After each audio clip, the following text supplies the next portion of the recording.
চাকরি নিয়ে ছেলে খেলা, জব স্ক্যাম, জব সেটা প্রাইভেট হোক কিংবা গভর্নমেন্ট, সেই নিয়ে হেনস্থা প্রতারণা দিনের পর দিন বেড়েই চলেছে।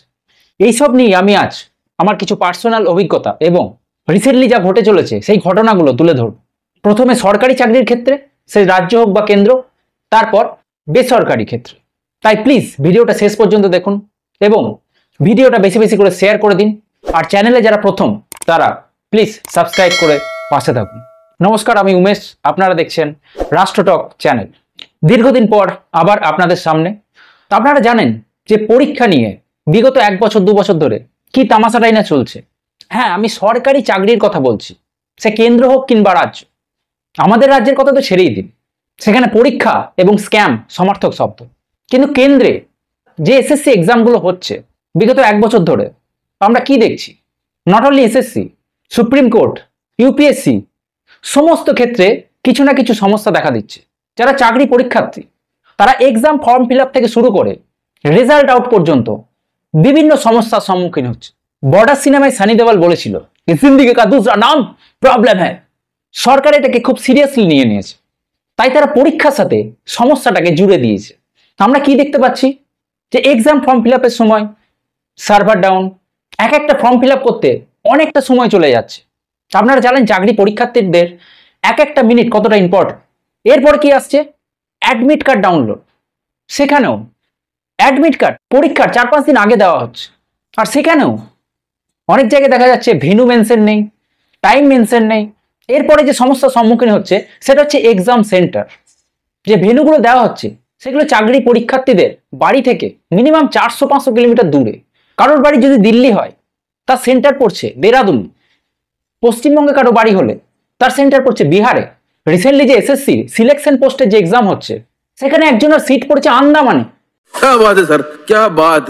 সে তো কোনোদিন দীঘা বেড়াতে যায়নি, আন্দামান যাবে পরীক্ষা দিতে, জারোয়াদের সাথে বসে পরীক্ষা দেবে। এরপরে যে এক্সামিনেশন সেন্টার, সেখানে ছোটখাটো রুম দেওয়া হচ্ছে, কোনো কোনো জায়গায় ফ্যান থাকছে না। এরপরে কি সমস্যার সম্মুখীন হচ্ছে না, কোনো কোনো এক্সাম সেন্টারে কোয়েশ্চেন পেপার সেটা লেট পৌঁছাচ্ছে। অনলাইন যে এক্সামগুলো হচ্ছে সেখানে কোথাও মাউস কাজ করছে না, কোথাও কিবোর্ড কাজ করছে না, কোথাও কম্পিউটার শাটডাউন হয়ে যাচ্ছে। এরপরে প্রশ্নপত্র ফাঁস, নর্মালাইজেশন, এক একটা সেন্টার থেকে 10-12 জন টপ করে যাচ্ছে। এসব বিভিন্ন সমস্যা। মানে সরকারের কাজ কি? শুধু পরীক্ষা নেওয়া, চাকরি দেওয়া না। এই সমস্যাগুলো নিয়ে আপনি যদি পরীক্ষা দিতে চান তাহলে পরীক্ষা দিন, নাহলে হাত পা ছড়িয়ে কাঁদুন।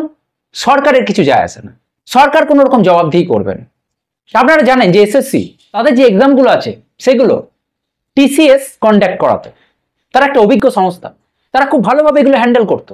আপনারা জানেন 3 বছরকার কন্ট্যাক্ট থাকে, 3 বছর পর পর রিনিউ করা হয়। তো রিসেন্টলি এটা রিনিউ করিয়ে এমন একটা কোম্পানিকে দেওয়া হয়েছে যাদের ট্র্যাক রেকর্ড খুব সুন্দর, বাঁধিয়ে রাখার মতো। তাদেরকে কেন দেওয়া হয়েছে? কারণ টিসিএস চার্জ করতো 350 টাকা করে পার ক্যান্ডিডেট, আর এনারা 220 টাকায় করে দিচ্ছে সস্তায়। সরকারের কিছুটা টাকা বেঁচে যাচ্ছে, এসএসসির কিছুটা টাকা বেঁচে যাচ্ছে। তাই তারা এক্সাম কন্ডাক্ট করতে কি ক্যাপেবল, তারা কম্পিটেন্ট, এসব না দেখেই তাদেরকে কন্ট্রাক্ট দিয়ে দেওয়া হচ্ছে। এরপর তারা মাঠে ময়দানে ছড়িয়ে লাট করছে। আপনারা জানেন আগস্টে সিজিএল এর এক্সাম আছে, তার আগেই সিলেকশন পোস্ট এটাতেই ছড়িয়ে লাট করেছে। বিভিন্ন জায়গা থেকে অভিযোগ আসছে যে সিলেকশন পোস্টের এক্সাম হচ্ছে, সেখানে সেন্টার প্রবলেম, কোথাও আধার অথেন্টিকেশন প্রবলেম, কোথাও কিবোর্ড মাউসের প্রবলেম, বিভিন্ন জায়গায় এক্সাম ক্যান্সেল হচ্ছে। এখন কি এবার কিবোর্ড মাউস এগুলো কি পরীক্ষার্থীদের নিয়ে যেতে হবে না? সেটাও বলে দিন, সেটাও নিয়ে যাবে। একটা সুষ্ঠুভাবে পরীক্ষাও সরকার নিতে পারে না। ডিজিটাল ইন্ডিয়া, এইভাবে এগিয়ে যাচ্ছে দেশ।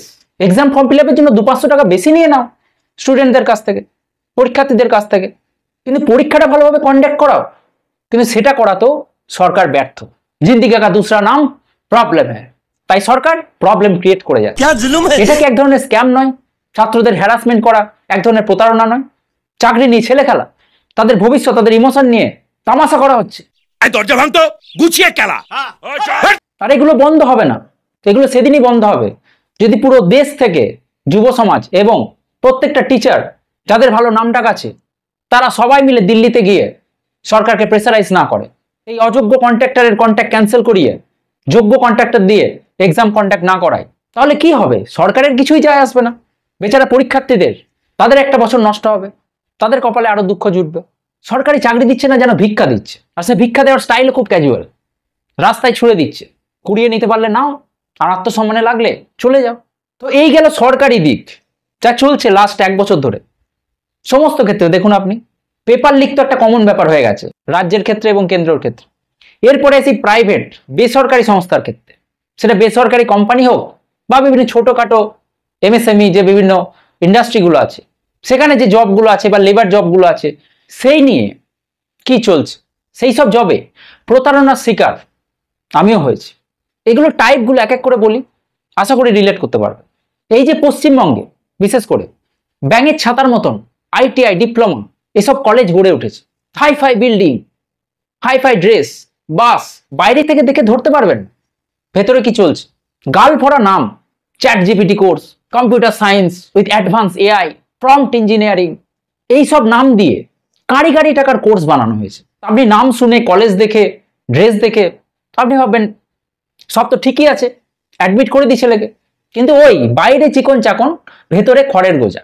আসল গন্ডগোল ভেতরে, প্রপার টিচারই নেই এই কোর্সগুলো পড়ানোর মতন, কেপেবল টিচারই নেই। আপনার অ্যাডমিশন হয়ে যাবে, টাকা আপনি জমা দিয়ে দেবেন, বাস আপনি ফেসে গেলেন। এরপর আপনি কিছু শিখুন চাই না শিখুন, কিছু বুঝুন আর না বুঝুন, আপনার 3 বছর 4 বছর কেটে যাবে ওই ফেসার্স ফেস্ট বিভিন্ন রকম মস্তিতে, নাম কে বাস্তা পড়াশোনা হবে। এরপর আসবে সেই দিন, ক্যাম্পাস ইন্টারভিউ, জব ফেয়ার। আপনি ভাবেন আপনার একটা হিললে হয়ে যাবে, সিলেকশনও হয়ে যাবে। তখন সেইভাবেই প্রত্যেকটা কোম্পানির সঙ্গে টাই আপ করা আছে। আর সেই কোম্পানিগুলো কি কোম্পানি? কিছু কিছু ফ্রড আর কিছু কিছু কাস্টমার সাপোর্ট কোম্পানি। আপনি ফ্রেশার্স, আপনার কোনো আইডিয়া নেই, আপনি গ্রামগঞ্জে মফস্বলে এসব আইটিআই বিভিন্ন ডিপ্লোমা কলেজ থেকে এইসব জিনিস করছেন, করে চলে যাবেন কলকাতা অন্যান্য রাজ্যে। সেখানে গিয়ে আপনি 1 মাস 2 মাসের কাস্টমার কেয়ারে কাজ করবেন। করার পরে কোনো না কোনো অছিলায় তারা, আপনার যদি কপাল ভালো থাকে মাইনা পাবেন 1 মাসের, না হলে বিনা মাইনাই আপনাকে 1 মাস পরে কোম্পানি থেকে কাট করে দেবে। তাহলে কি হলো? আপনার টাকা গেল, সময় গেল, কলেজ দেখিয়ে দিল আমরা একদম 100% প্লেসমেন্ট করে দিয়েছি। আপনিও প্রথম খুশি হলেন যে একটা জব পেয়ে গেছি, কিন্তু আলটিমেট কি হলো? চুনা লেগে গেল, একটা অশ্বডিম্ব হলো। না ছেলেমেয়েরা কিছু শিখতে পারলো, না প্রপার স্কিল্ড হলো, না সে ওয়াইজ কোনো কাজ হলো। তো এটা এক ধরনের স্ক্যাম, এটা কিন্তু চলছে আমাদের রাজ্যে এবং বিভিন্ন ক্ষেত্রে। Quality of education, quality of teacher একদম মিসিং, কোনো স্কিল জেনারেট হচ্ছে না, এবং সেই স্কিল ওয়াইজড কোনো কোম্পানিও এখানে নেই যে আপনি আপনার ক্যারিয়ারটাকে সেইভাবে পারসিউ করবে, নিয়ে যাবে। দেন সেকেন্ড টাইপে আসি, বিভিন্ন জব ইন্টারভিউর নামে প্রতারণা, স্ক্যাম। সেটা যে কোনো জব হতে পারে, ব্যাংকের জব হতে পারে, কোনো এলআইসি জব হতে পারে, ইন্স্যুরেন্স জব হতে পারে। আপনি যাবেন, প্রপার একটা অফিস সেট আপ থাকবে, আপনি ইন্টারভিউ দেবেন। অবভিয়াসলি ইন্টারভিউতে আপনি সিলেক্ট হবেন না। সেখানে আপনাকে বলা হবে যে আপনি যদি চান আপনি 1000 টাকা ডিপোজিট করে আমাদের কাছে একটা ট্রেনিং নিয়ে নিতে পারেন। আমরা ট্রেনিং দিই, ট্রেনিং দিয়ে আপনাকে কাজের সুযোগ করে দেবো। আপনি তো সেভাবে কিছুই পারলেন না। তো আপনি যদি চিন্তা ভাবনা কম করেন বা অত কিছু না ভাবেন, তাহলে আপনি টাকা দিয়ে দেবেন। এরপরে ট্রেনিং এর নামে গাঁজাখুরি গল্প শোনানো হবে। তারপরে যখন জব দেওয়ার টাইম আসবে বা ইন্টারভিউ কন্ডাক্ট করে দেওয়ার যে কথা বলা হয়েছিল সেই টাইম আসবে, বাস তারা আর কল ধরবে না। আপনি মরে গেলেও তাদের কল পাবেন। কোনো কোনো জায়গায় গিয়ে দেখবেন সেখানে কোনো অফিসই নেই। তো এগুলোও চলতে থাকে। এছাড়া আরেকটা যে টাইপ, যেটা এখন খুব চলছে, তা এখন চাকরি করার থেকে বা জব করার থেকে জব দেওয়ার লোকের সংখ্যা বেড়ে গেছে। ব্যাঙের ছাতার মতো ইউটিউব চ্যানেল গজিয়ে উঠেছে, যারা জব প্রোভাইডার। মানে কতটা মহান ভাবুন যে তারা নিজেরা জব না করে তারা লোককে জব দিচ্ছে। অবশ্যই এর মধ্যে একটা দুটো হয়তো জেনুইন থাকতে পারে, যারা এজেন্সি, কনসালটেন্সি, কিন্তু ম্যাক্সিমামটাই ফ্রড, 90%। এই যে বিভিন্ন ফ্যাক্টরি যে জবগুলো আসে বা বিভিন্ন টাইপের যে জব আসে, সেখানে কি বলা হয় যে আমরা দায়িত্ব সহকারে আপনাদের জয়েনিং করিয়ে দেবো, লেখাপড়ার কোনো প্রয়োজন নেই বা মাধ্যমিক পাস হলেও হবে। সেখানে কিভাবে বলে, প্যাকেজিংটা কিভাবে থাকে যে অমুক কোম্পানিতে আপনারা পিএফ, ইএসআই, থাকা খাওয়া সব ফ্রি পাবেন। আপনাদের পার ডে 500 টাকা 600 টাকা করে স্যালারি, মানে মাসে 15,000 16,000 টাকা স্যালারি। পুজোর ছুটি পাবেন, বোনাস পাবেন, সব পাবেন। আপনারা ভাববেন বাহ কি সুন্দর জব, তারপরে হালকা করে বলে দেবে। কিন্তু কোম্পানির পলিসি এই যে প্রথম 3 মাস যেহেতু আপনারা ফ্রেশার্স, তাই আপনাদের কোম্পানি দেখবে কেমন কাজ করছে, আপনাদের ট্রেনিং দেবে। এই ট্রেনিংটা খুব ভয়ঙ্কর। তো সেই ট্রেনিং এর নামে আপনাকে তখন এই ফেসিলিটিগুলো আপনারা পাবেন না। আপনাদের পার ডে 300 টাকা করে দেওয়া, থাকাটা আপনাদের ফ্রি হবে, খাওয়ার দিক থেকে মাত্র 80 টাকায়, মাত্র 50 টাকায় আপনারা কিনতে পারবেন। না এবার মাসে হিসাব করুন, 300 টাকা করে মানে 9,000 টাকা পাচ্ছেন, সেখান থেকে খাওয়ার টাকাটা বাদ দিলে 6,000 7,000 এরকম আপনার হাতে পড়ে থাকে। তো এই কম টাকায় আপনাকে দিয়ে খাটিয়ে নেবে 2 মাস 3 মাস, তারপর আপনি কাজ পারুন চাই না পারুন, অবশ্যই আপনি শিখে যাবেন, কিন্তু কোনো না কোনো অজুহাতে বা আপনার উপর প্রেসার ক্রিয়েট করে তারা জব থেকে ছাঁটিয়ে দেবে। এবং জয়েনিং এর নামে এই ইউটিউব চ্যানেলগুলো আপনার কাছ থেকে কেউ 500 টাকা, কেউ 1000 টাকা, কেউ 5,000 টাকা চার্জ করবে। এইভাবে প্রত্যেকদিন যদি ওনারা 5-6টা করেও জয়েনিং করায়, তাহলে হিসাব করে দেখুন কত টাকা হচ্ছে। তো এতে লাভটা কি হলো? ইউটিউব চ্যানেল যারা চালাচ্ছে, যারা দালাল মেনলি জব প্রোভাইডার নামে, তাদের সংসার চলছে। যে কোম্পানিগুলোতে যাদের সাথে কন্ট্যাক্ট আছে, তারা কম টাকায় আপনাকে দিয়ে খাটিয়ে নিচ্ছে, কেউ মায়না দিচ্ছে, কেউ দিচ্ছে না, এবং 2-1 মাস পরে তারা ছাড়িয়ে দিচ্ছে। এরপরে আবার কিছু জনকে জয়েন করাচ্ছে, তাহলে আবার কম টাকায় তারা কাজ করিয়ে নিতে পারবে। এবং যারা দালাল জব প্রোভাইডার, তারা আবার জয়েনিং এর নামে জয়েনিং চার্জ পেয়ে যাচ্ছে। এইভাবে এই সাইকেল চলতে থাকছে। আলটিমেট বাসটা হচ্ছে এই বেকারদের, এই অসহায় ছেলে মেয়েদের। কোথাও সিকিউরিটি মানি, কোথাও ড্রেস চার্জ, কোথাও ডকুমেন্টেশন চার্জ, কোনো না কোনো অছিলায় আপনার কাছ থেকে টাকা নেবে, আপনাকে টাকা দেবে না। প্রকারান্তরে আমরাই জব প্রোভাইডার ওদের। তো এই সমস্ত রকম স্ক্যাম, প্রতারণা বা চাকরি নিয়ে ছেলে খেলা পশ্চিমবঙ্গ তথা ভারতবর্ষে দিকে দিকে বাড়ছে। এর কারণ হলো এক, যে জনসংখ্যার অত্যাধিক বৃদ্ধি, 150 কোটি, কোথা থেকে কাজ দেবে?